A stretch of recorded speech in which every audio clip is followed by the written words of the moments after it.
Hi, I'm Susan from the Mother's Milk Bank of the Western Great Lakes, and I am here today with Gail Macklin at New Mother, New Baby on site to talk about the timeline of what to do when you're expecting to get yourself ready for a successful breastfeeding journey. Right. So I know we all get really, really excited, and there's so much stuff surrounding breastfeeding.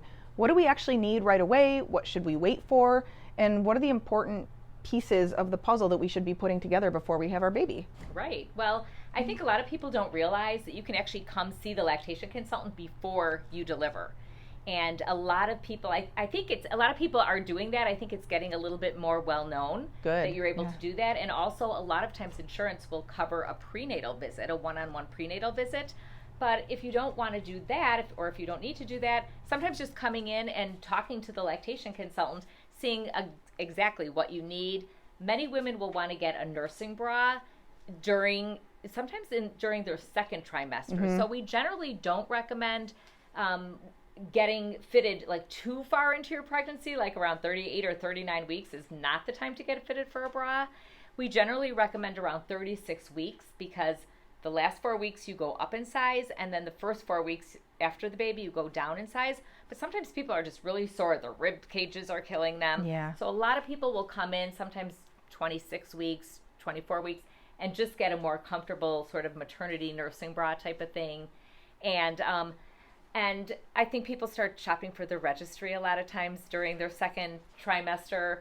But what happens is the third trimester sometimes goes really fast, and then all of a sudden you feel really rushed and you haven't gotten the things you need to get. So in terms of breastfeeding, the things that I always recommend a nipple cream, like the Mother Love nipple cream is really great. Earth Mama makes a really great nipple cream as well.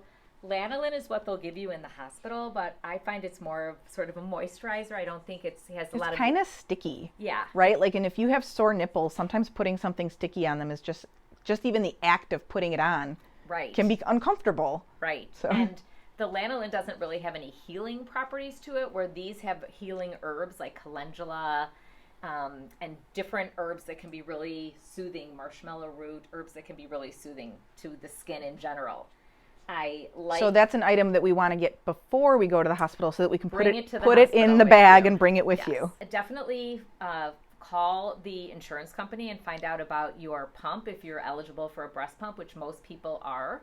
And sometimes you can also go straight to some of the durable medical equipment places or DMEs where you'll actually get your pump from. Sometimes you can just put in your insurance number, what insurance company, and they will let you know what your coverage is. And sometimes you can even have better luck doing that than even calling your insurance company. Do you recommend doing that in the second trimester? Absolutely. I tell everybody you should have your pump before you deliver, because even though you may read don't pump for the first 4 weeks or don't pump for the first 6 weeks, that's very commonly heard in a lot of breastfeeding books and a lot of breastfeeding classes. But a lot of times you do need to pump earlier on. Sometimes you're really engorged and you need to get a little bit of that milk out to get the baby to latch on.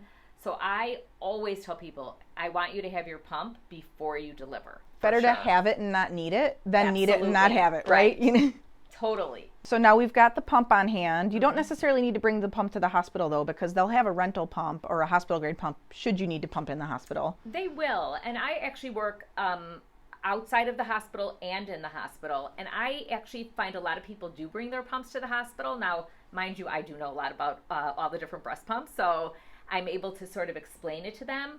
But sometimes I think that can be helpful to bring your pump to the hospital with you. So if there's a lactation consultant there and she does have time, she can explain to you how to use it, what parts to wash. But it can be nice just to have that one-on-one personal conversation with your lactation consultant. I know sometimes in some of the hospitals you don't always have access to a lactation consultant, unfortunately. Right. If that's the case, you're sort of on your own. Yeah. Another good reason to find a one-on-one lactation consultant for outside of the hospital and sort of have them in your back pocket, right? Right, yes. So it's a good idea to sort of seek out in your community who's available and sort of touch base with them. And I think that can be really helpful too. And a lot of people do that here. They say, I'm expecting, in a couple months, and what do I need? And you can ask them questions, and that can be helpful. I also I love the My Breast Friend pillow, as you know. There's multiple pillows out there. Medela makes a pillow, Boppy, My Breast Friend.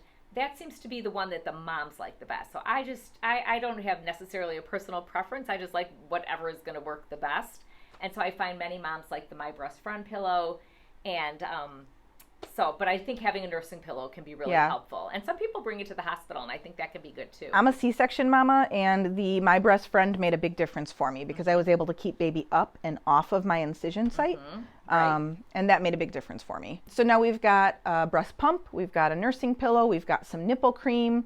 We've been sized for our nursing bra around 36 weeks. We also have something really nice and stretchy because like you said, you're going to be getting bigger and you're going to stay bigger, maybe even get even bigger. Right. And then eventually you're going to shrink back down. So those stretchy nursing bras can be really good for those transition periods. Is there any other stuff you think that we should want to have on hand? So these are 2 items that they basically warm up your breasts a little bit. And these can be helpful. So in general, years ago, we used to recommend warmth. Nowadays, we actually recommend using cold when you get really engorged more than warmth. When you're going through that really rough engorgement stage, which happens usually 3 to 5 days after delivery.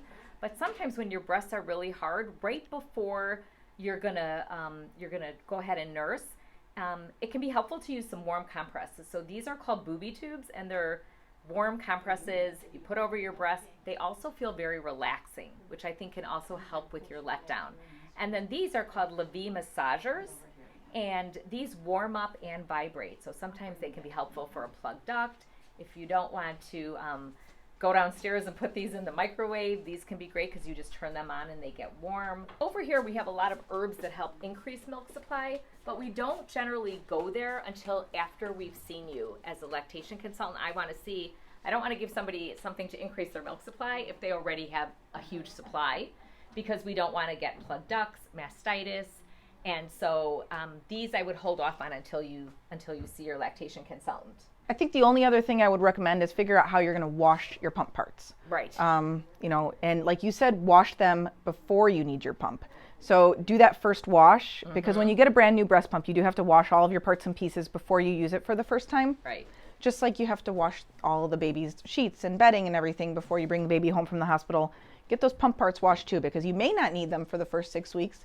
But if you do, now you have them clean and ready to go. So thank you again for taking the time to talk to us and show us some of these necessary and maybe hold off kind of items. Right. Okay. Well, you're very welcome. And come visit us at New Mother, New Baby. Yes, Northbrook, Illinois, and we'll tag you so that people can find you. Okay. Sounds good.